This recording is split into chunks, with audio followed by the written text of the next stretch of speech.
السلام علیکم ورحمۃ اللہ وبرکاتہ۔ عن ابی ایوب عن رسول اللہ صلی اللہ علیہ وسلم قال من صام رمضان ثم اتبعه ستا من شوال فذاک صیام الدہر او کما قال علیہ الصلاۃ والسلام۔ رسول اللہ صلی اللہ علیہ وسلم نے ارشاد فرمایا، جس نے رمضان کے روزے رکھے اور پھر شوال المکرم کے 6 روزے رکھے تو یہ ہمیشہ یعنی پورے سال روزہ رکھنے کے برابر ہے۔ ناظرین کرام، ہم میں سے ہر ایک یہ چاہتا ہے کہ جو ہم نے رمضان المبارک کے روزے رکھے ہیں یہ اللہ کے یہاں درجہ قبولیت کو پہنچ جائیں۔ ہم بھی یہ چاہتے ہیں اور آپ بھی یہ چاہتے ہیں، لیکن انسان ہونے کے ناطے ہمارے روزوں میں کچھ کمی کوتاہی رہ جاتی ہے، تو نبی پاک صلی اللہ علیہ وسلم نے ان کمی اور کوتاہی کو پوری کرنے کے تعلق سے آپ صلی اللہ علیہ وسلم نے بتایا کہ نوافل کا اہتمام کرنے سے روز قیامت اگر کسی کے فرائض میں کچھ کمی ہو جائے تو اس سے اس کی تلافی ہو جاتی ہے۔ اللہ کی ذات سے ہمیں یہ امید رکھنی چاہیے کہ فرائض کی ادائیگی کے بعد جو نوافل ہم کر رہے ہیں ہماری کوتاہیوں کو اللہ تعالیٰ اس سے پوری فرمائے گا۔ انہی زمروں میں سے یہ شوال المکرم کے 6 روزے بھی آتے ہیں۔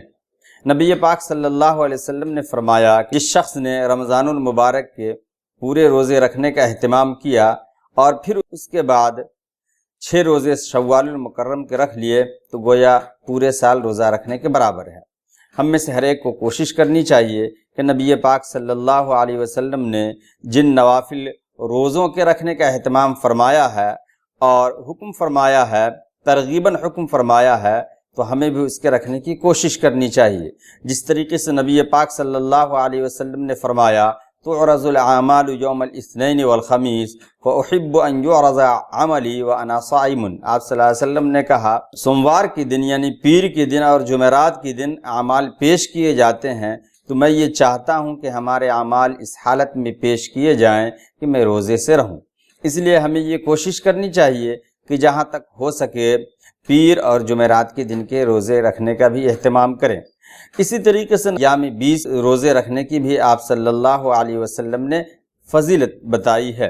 ہم نے جو رمضان المبارک کے روزے رکھے ہیں اس کے علاوہ جہاں تک ہو سکے ہماری استطاعت وہاں تک روزے رکھنے کا اہتمام کرنا چاہیے، خاص طور سے شوال المکرم کے روزے رکھنے کا اہتمام کرنا چاہیے، اس لیے کہ اس کے بارے میں آپ صلی اللہ علیہ وسلم نے یہ ارشاد فرمایا کہ جس نے شوال المکرم کے 6 روزے رکھ لیے تو گویا اس نے سال بھر روزہ رکھنے کا اہتمام کیا۔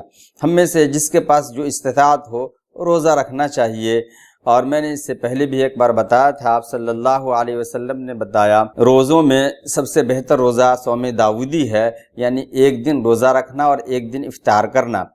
ہمارے بس میں شاید کہ اتنا اہتمام کرنا نہ ہو تو کم سے کم ابھی جو چند احادیث بیان کی گئی ہیں شوال کے روزے یا پیر کے اور جمعرات کے روزے یا اسی طریقے سے ایام 20 کے روزے، اللہ تعالی ہمیں روزہ رکھنے کی توفیق عنایت فرمائے۔ ناظرین کو چلتے چلتے ایک بات اور میں بتاتا چلوں، سال بھر میں 5 دن ایسے ہوتے ہیں جن دنوں کو روزہ رکھنا حرام ہے۔ ایک یوم الفطر ہے اور ایک عید الاضحیٰ ہے اور اسی طریقے سے ایام تشریق ہیں۔ ان 5 دنوں میں روزہ رکھنا حرام ہے۔ اللہ تعالیٰ سے دعا کرنی چاہیے کہ اللہ تعالیٰ ہمیں فرائض کے اہتمام کے ساتھ نوافل کے اہتمام کرنے کی بھی توفیق عنایت فرمائے۔ وآخر دعوانا ان الحمد للہ رب العالمین۔